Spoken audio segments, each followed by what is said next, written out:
Like my roommate would be butt ass naked, just fucking this girl, like just right there. Did you watch?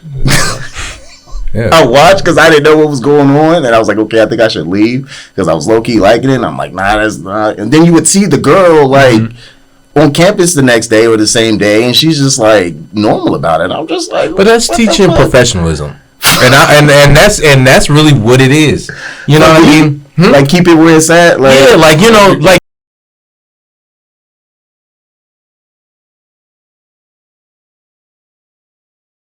Welcome back to the Awkward Thinking Podcast. I'm your boy Nas, aka Sticks. What up, I'm Vince. And we are the friends you never knew you needed. All that in a bag of chips. Regular guys with awkward lives.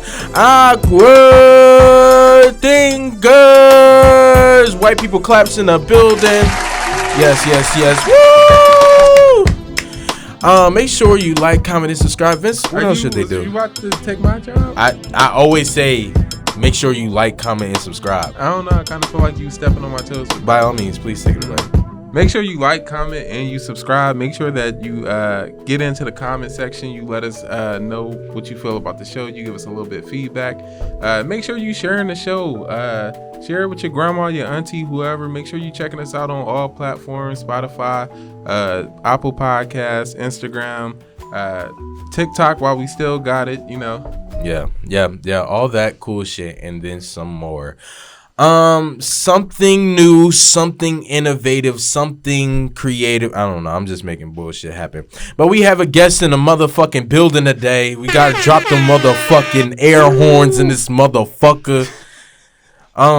We got our mans from 100 Grands, Arron, kicking it with us today. How you feeling, man? What's up, man? I'm feeling blessed, man. You feeling blessed? What white people clap? I was gonna say black people clap. Appreciate you, but white people claps for you today, man. White people claps for you, bro. I appreciate that. That's good. So, I mean, you're new, you know. Well, you're absolutely. This is your first time. Usually, we have guests that's like reoccurring. For sure.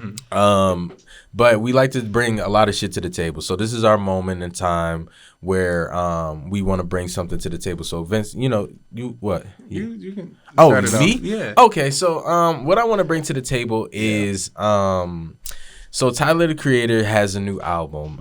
It is called Chromacopia. Chromacopia. And that album, I hate that people say it's a good album.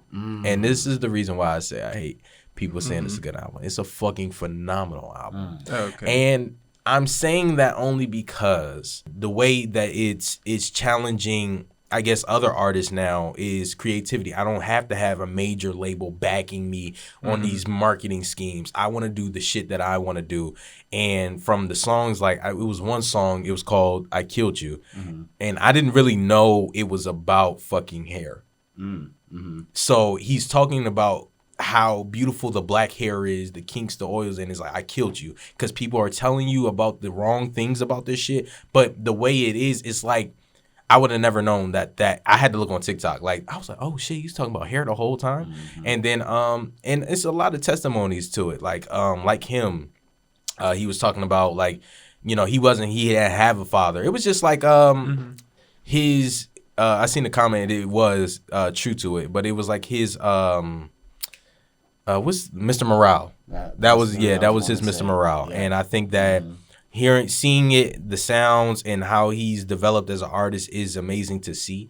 And I think that is one of the albums that that's going to be near and dear for me in adulthood, because I'm still peeling the layers. I'm still listening. And he always gives a disclaimer when he's like going to his album, like, don't expect this to be this album. Don't expect this to go in with an open mind. I got some new sounds in here. Just go in with it clear as fuck. Boom. So I fuck with Tyler. That was me. I see you got real classy and dressed up. I love Tyler, bro. I love the shit that he brings to the fucking world, man. I want to bring my Halloween experience to the table. Yeah. So I ain't gonna lie. Throughout my whole life, Halloween has always been one of my favorite holidays. It's always been like one of them holidays that I stick with. I fuck with scary shit. I fuck with snacks, candy especially. So it was always. And I fuck with the fall. I was born in the fall. So I always connected with the holiday and everything. As a kid, we celebrated Halloween and stuff. So we went out, did trick-or-treating and everything. but I never had that experience of like actually sitting home passing out the candy and stuff. And then this year I did that with my girl Cheyenne. Like we passed out candy and stuff. And it was a nice little feeling. I don't know how to explain that. So you're saying like, oh, you never. So when you're saying like, oh, your Halloween experience when you were growing up, right? And you never passed out candy. Yeah, but weren't you a fucking kid to receive? Why were you? Yes, why? You got to also look at it like this. So there are families who do together as a family pass out candy to people. Like I don't know. It was just like no, that's not a thing. I feel like yes, it's a thing. Thank you. He feels as though you're being outcasted. It's not even that. It's not that. He not. Don't do that to him. It's definitely a thing. People go trick or treating. When you go trick or treating, you see a house full of people. There be kids and shit there. They passing out the candy. It be the kid giving you candy and shit. And so I don't know. I had that experience this year, and it was nice. I ain't know that was something I was missing out on. What kind of candy did y'all give out? Oh, I ain't gonna lie. I showed the fuck out. I went to Myers, and I'm like, I'm getting the big ass box bar candy ones, the big candy bars, because I'm like, they gonna come back to this. They gonna be like, this the house that give out the candy bars. I'm like, I wanted that. And they gonna tell everybody else to spin the block. Yeah, I wanted to be able to brag, and you know me, I ain't gonna lie. I'd be on my Black Power shit. So you know when the black kids come, here's my little nigga. Here go 2 candy bars. Here. You know, we had the other candy. We gave out to everybody equal. So you don't think people was like in the midst of like, oh, they got money, because now it's like you're giving out these big king size Snickers. You're giving out these big Hershey bars. You don't think they like you were being like scaled to be robbed or something like that? No, like, I'm not saying for the black kids, just kids in general. I mean, because it sounded like you just tried to make it about the black kids. Once I said that it was black kids. No, I was gonna say that regardless, but I let you have your fucking moment. I let you oh, this is so nice. This is so sweet. It was. Yeah, I let you have that. But now nobody is thinking about robbing us because they know that shit was bought with food stamps. So nobody's gonna rob us. Nobody's gonna try to. It's fucking candy.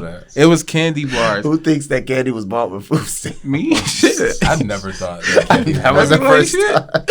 But on the flip side of that too, though, I saw some shit this Halloween that I was like, it's inappropriate. I don't like costumes. I don't like costumes for kids. I feel like as parents and shit, we don't know, or not we, because I ain't a parent, but I feel like there needs to be a line of what's appropriate for a kid for Halloween and what's not appropriate. I seen people dressing kids up as, like somebody dressed her kid up as her baby daddy who was in jail.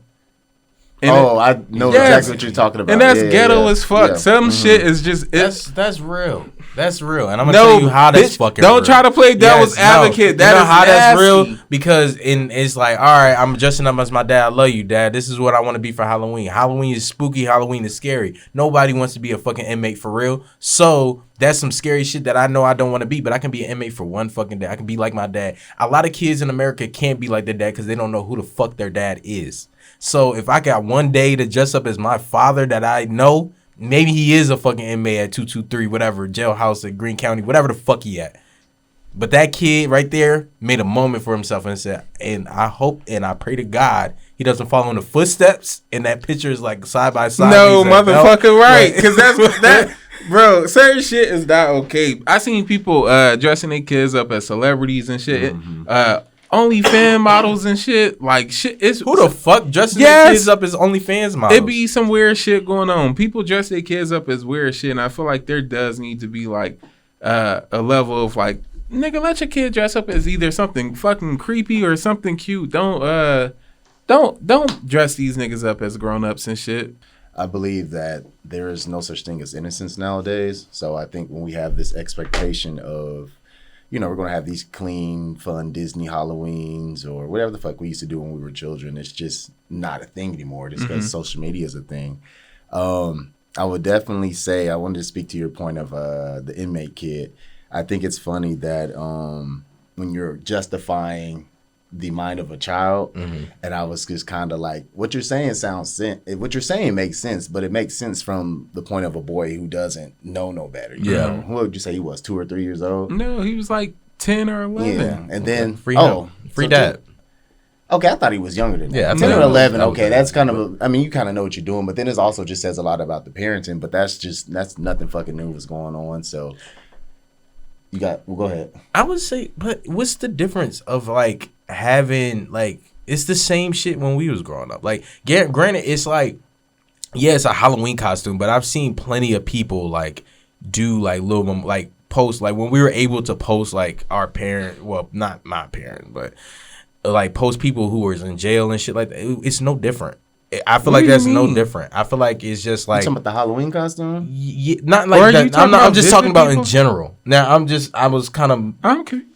I'm making it. You're making me fucking stumble up. Wrap it back around, brother. So what I'm saying is, yes, the Halloween costume is a I guess not an homage. I don't want to say that, but it's showing my respect to my dad, like in some way to that kid. Yes, I'm maybe 10 years old, but I love my dad enough to like I miss him. That might be for that kid. That's what I would give to that. Right. Out of whatever ignorance of it, I will give that kid like I don't know no better, but I know my dad's locked up. I know that would make the dad smile. Yes, is probably in a way of not looking at it in the inmate standpoint, but I want my dad. So I like the way whatever I can see my dad, how I see my dad right now, that's how I want to dress up for this one fucking day. As the parent, but I know, shit.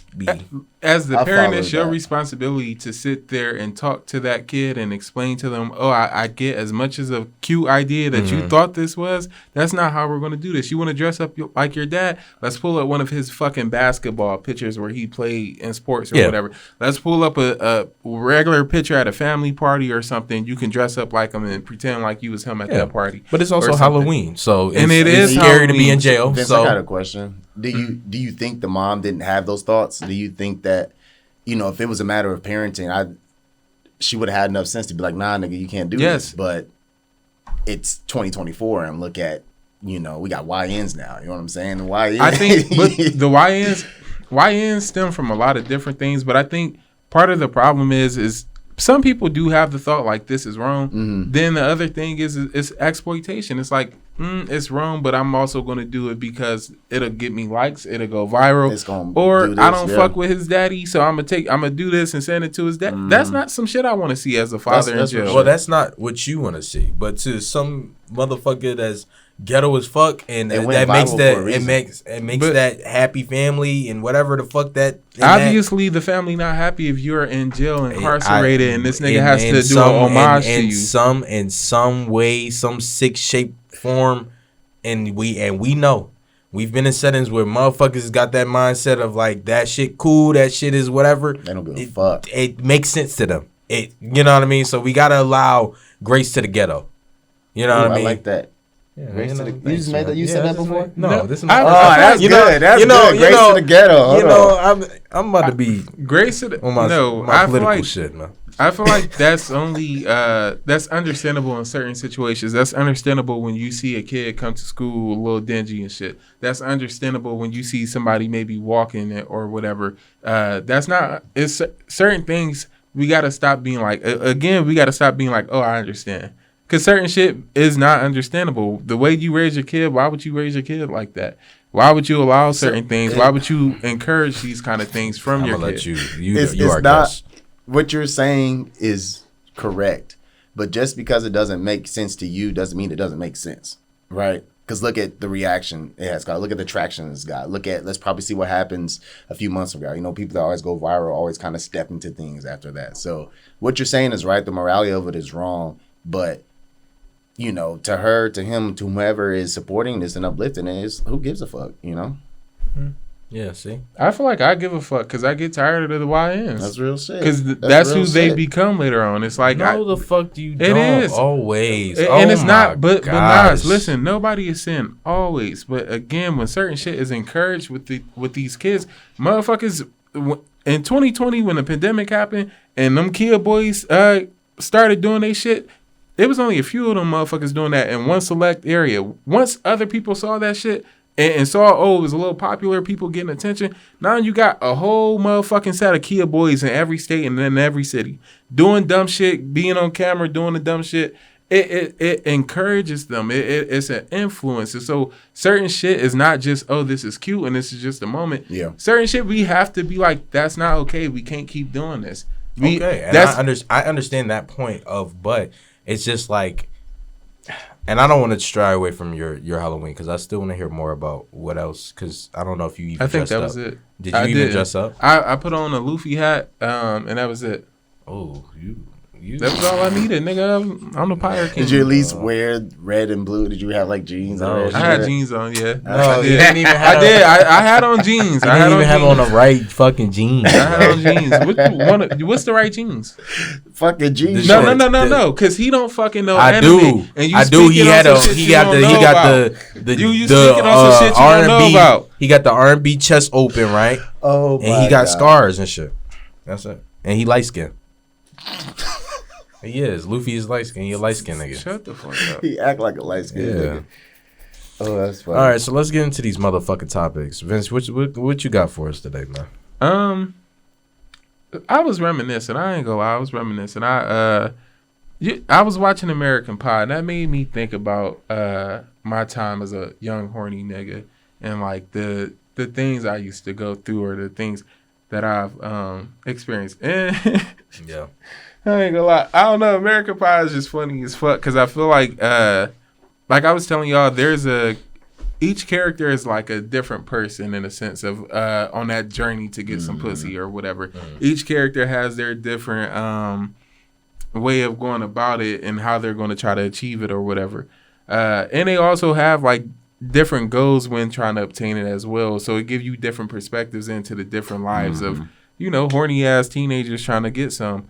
And it was a couple things that I saw in there that made me, just have a couple questions. So like, my first question, what's the worst thing pussy that had you do? Wow, that's so direct. The worst thing, like, what do you mean by that? What do you mean? Like, what is the, oh man, you know how people be like, yeah, I drove 400 miles for some pussy? Right. I mean, but that's different. You know what I mean? Like, I feel like when it comes to pussy, I feel like you can't do no wrong. You know what I mean? Especially because of how good it is. To get to the pussy?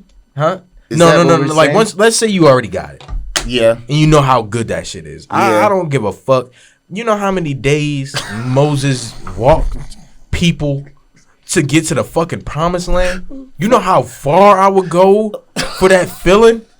You feel me? Like, if that shit is all the way in Germany, you know how I'm going to find my way to go to fuck to Germany? And that's why he asked that fucking question, because why the fuck would you do something like that? Because that shit good. You ever had a fucking meal that was good? Listen, good pussy is just like, in Willy Wonka, where that girl was eating that fucking bubble gum. She's like, Salisbury steaks, mashed potatoes, shit like that. That's how good pussy is. Mm-hmm. That's how I want that same feeling. And if that shit fill me up, I don't give a fuck. Shit. That's it. That's as far as I go. How far would you go? Not the fucking Germany with it. What's the like craziest thing you did in your horniness trying to get some? To try to get some? I think it was the first time like I really like traveled for some pussy. And it wasn't even far. I met this girl.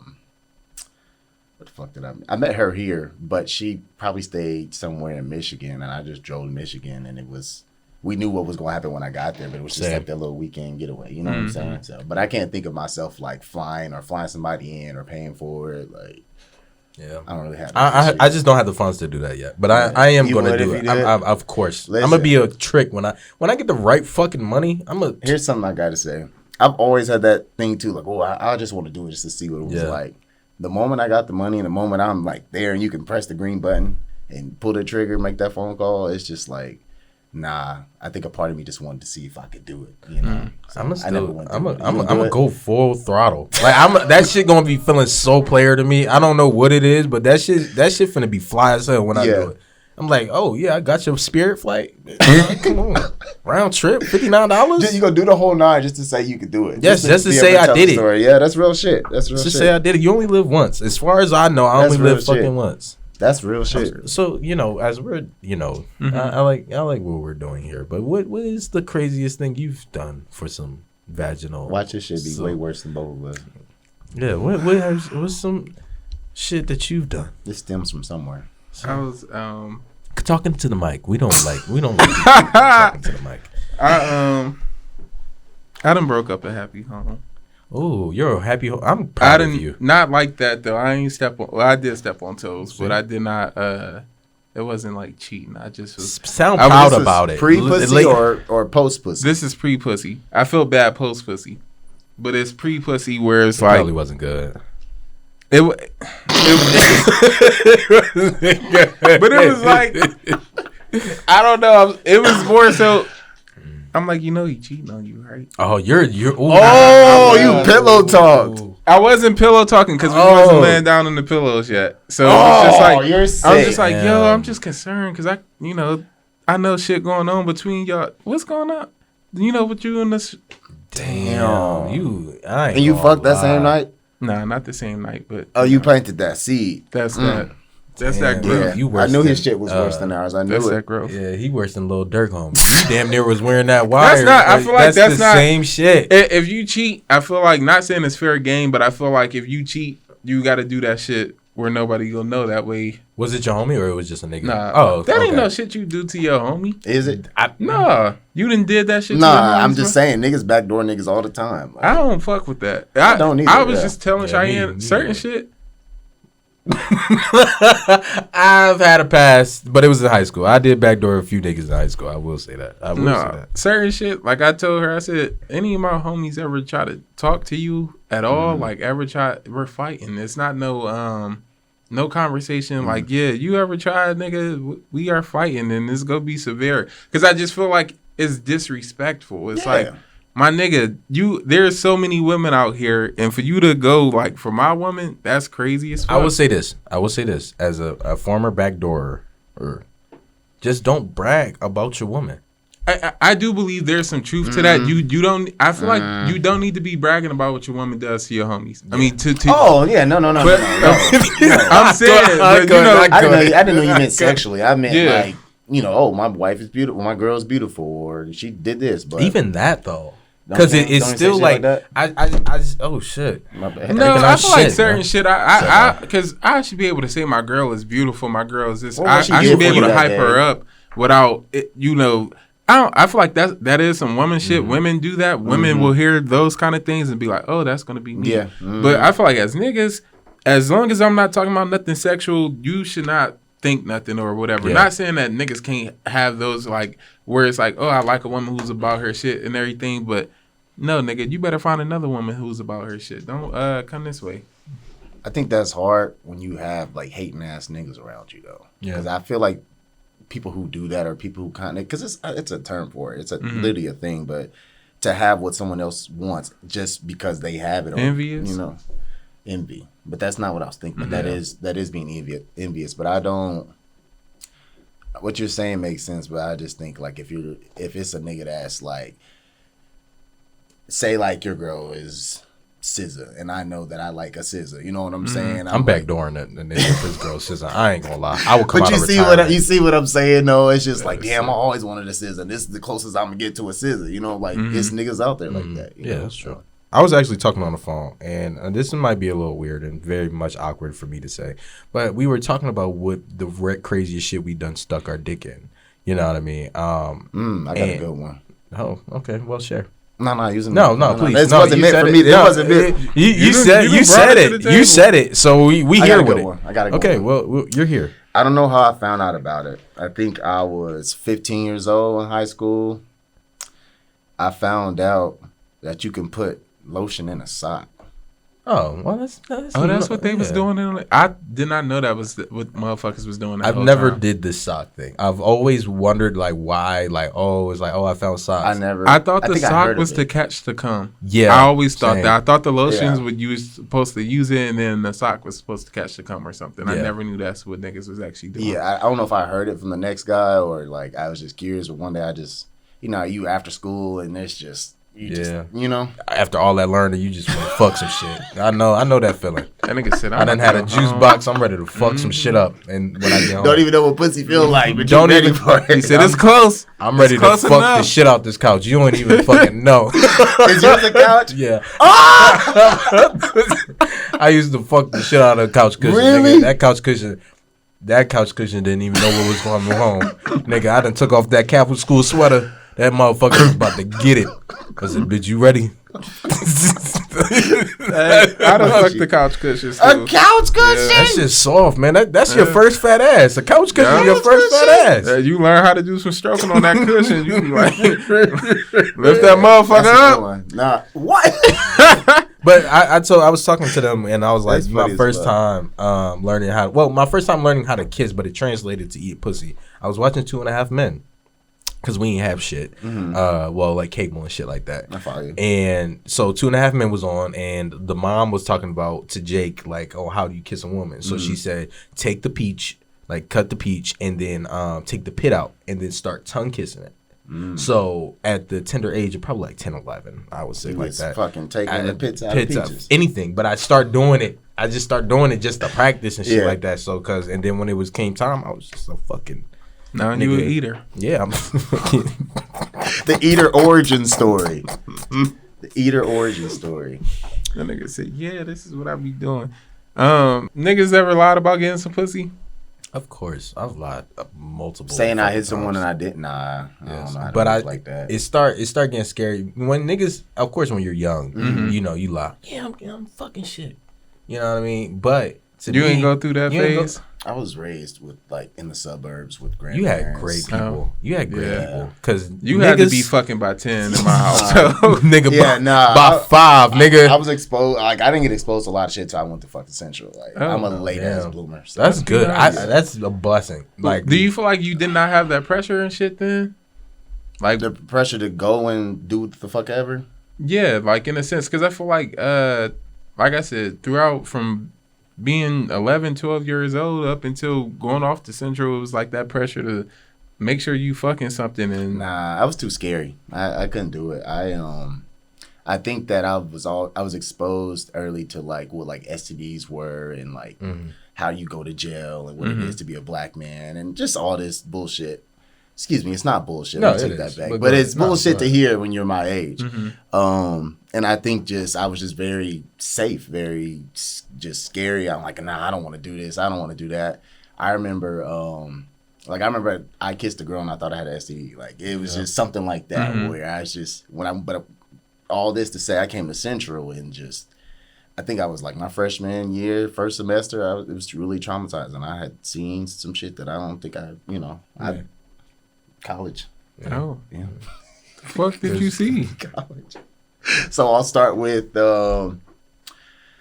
I remember multiple times waking up and then I'm gonna say this and you're like, oh, everyone does that. But to me it's like a culture shock. But like my roommate would be butt ass naked just fucking this girl just right there. Did you watch? Yeah. I watched because I didn't know what was going on, and I was like, okay, I think I should leave because I was low key liking it. And I'm like, nah, that's not. And then you would see the girl like on campus the next day or the same day, and she's just like normal about it. I'm just like, but that's teaching professionalism, and that's really what it is. You know what I mean? Like keep it where it's at. Like, yeah, like you know, like you might see, a lot of the times we're all adults. We go to work and we see sometimes our coworkers outside, probably drinking at the bar or some shit like that, and they might had a fucking wild time at that fucking bar. You know what I mean? But I gotta say, hey, we got work. You still gotta fucking pay bills. But I'm gonna act like I'm like, hey, but we had that wild night, or you had that wild night, but we gonna keep it P. We gonna keep it pushing. So I think it teaches you some type of professionalism, maybe in the most raunchiest way, but it does teach you some type of fucking professionalism. So what about walking in on an orgy? You walked in on an orgy? At that point, it's like... There's only one other nigga that knows this story, and it's Amir, but...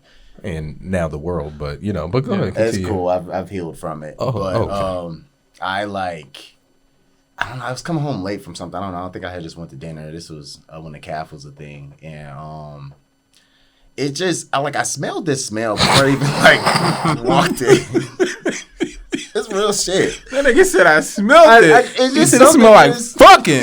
And I walked in, and then it's just like, shut the fucking door. And I shut the door, but I'm like, a nigga's in my bed. It's a girl on the floor. It's somebody else in the bed. Somebody else standing up. And I'm like, I don't have access to like nothing. Like I can't go in my room. And then I knew if I would have went in there, because I was already getting hold at that point, it was just like, okay, this is going to be bad for me. So I ended up just like going to my friends or whatever. But I think just, again, coming from a space to where like I only had one body going into fucking college, like shit like that just was like traumatizing sexually. So I mean, like I said, it's a blessing to even just, that's okay.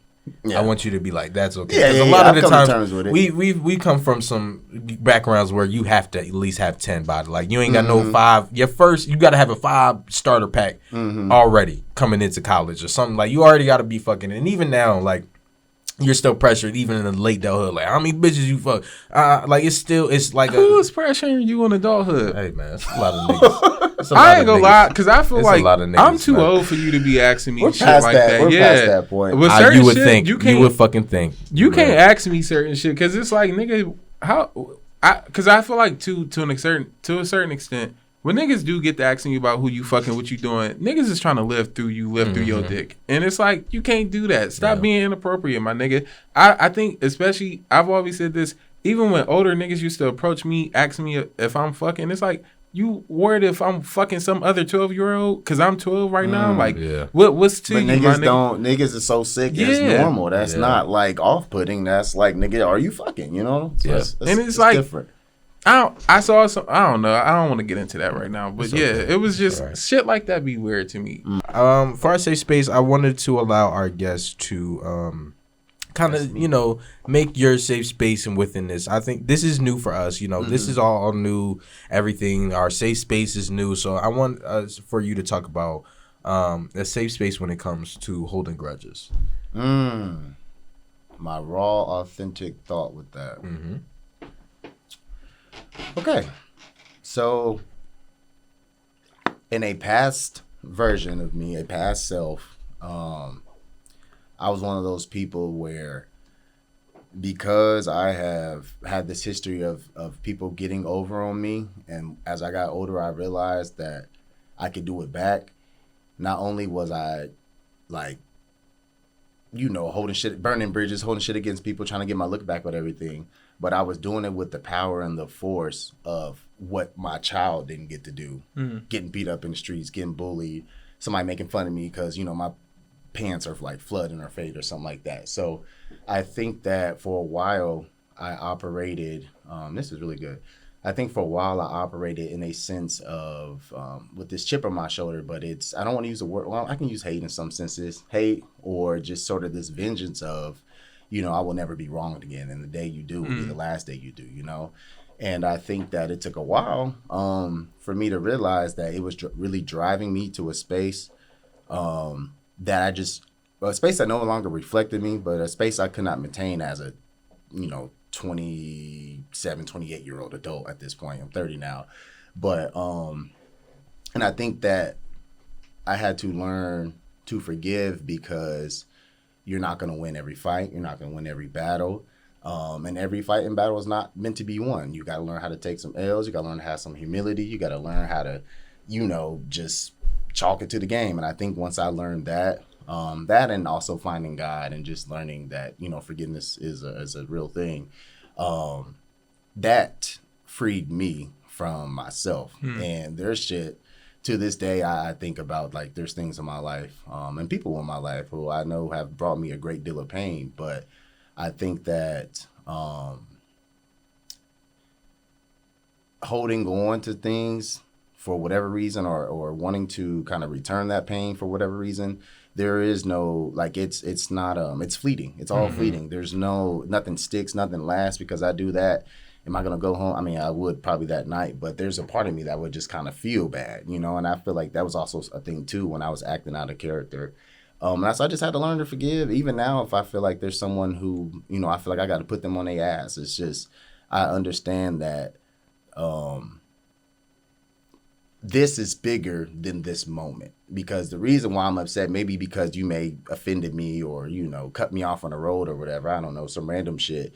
But I know that the anger that comes with my retaliation is still that inner child I'm working on. Mm-hmm. So, yeah. Yeah.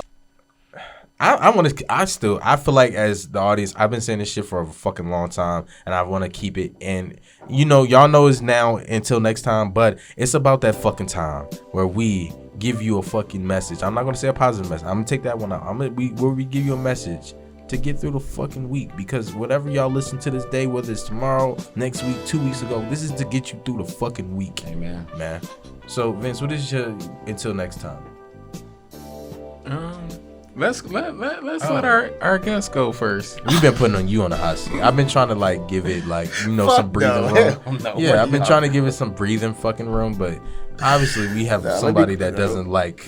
I'm trying to courtesy. Didn't I tell you to write mine down? No, I did. Hey, I said he has, right? What are we doing this show for? You've been off all day, man. I'm sorry. It's my book bag. I'm embarrassed.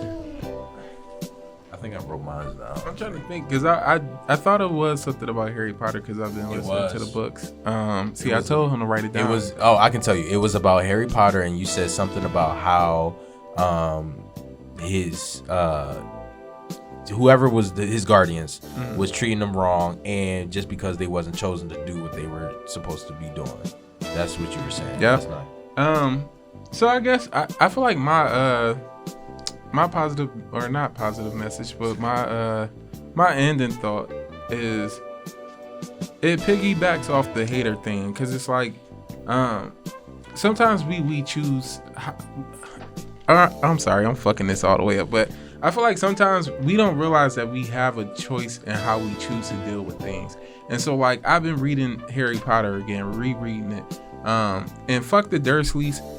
They treated my nigga bad, had him in a cupboard and shit, like for no reason, like treated this nigga bad because cause the auntie did not get selected to be a witch and some shit. And so I just think about the way that they raised that nigga. That shit hurt my soul. That shit hurt my spirit. I ain't gonna lie. But they raised that nigga, and they raised that nigga to like feel like a other, like within their household, like made sure he did not feel welcome. And it's like, it just made me think like sometimes we choose to go the wrong route. Like they could have chose to raise that nigga as they kid. They could have not said nothing about his parents at all. Just said he was their kid or something, or just said he was adopted or whatever. And just raise him as a regular fucking kid with no issues, no problems or anything. But that hate and that shit clouded their judgment. That led them to be like some horrible ass people to a kid. And I just was not fucking with that. Okay. You got a positive message, aka until next time, aka something for you to, you know what I'm saying? Leave the viewers with. I got a good one. It's brewing right now.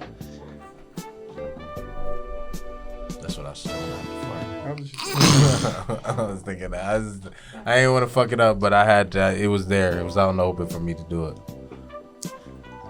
I feel that we develop a false sense of security when we entitle ourselves to a title.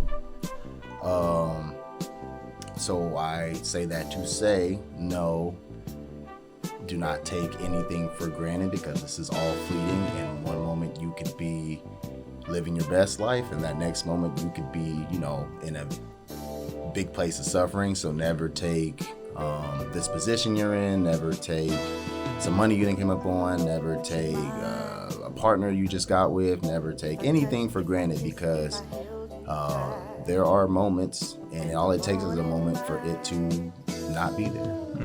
God bless you. My positive message to get through the week. It's not that a day that I live that I don't love being black. And I know just during now and this time, nothing and no one will make me feel less than. I feel more empowered to be black. I feel that this is the best skin to be in. And the reason why I'm saying this is because My barber asked me that. He said, what's one thing you like about being black? And I said to him, I just love how the odds are always against us, because we always come out with the greatest things, and everybody wants to be us. And you know, even with the hate shit that we go through, you know, everybody hates us for no reason, us for being great, you know, us for having the skin that we have, and everybody wants to be black. So I want to be what everybody wants to be, but I already am that. So that's my positive message to get through the week. That was beautiful, man. Thanks, man. That shit got me teary-eyed and everything. Thanks, man. I appreciate that. Until next time, I'm Nas. I'm Vince. Y'all see these motherfucking waves, bro? Y'all see that shit? Special guest. Listen, y'all go listen to that fucking Chromacopia album, man. Yes, sir. I can't turn that bitch off. I really can't. I am Aaron. Yeah. Thank you for being awkward with us. See you next week.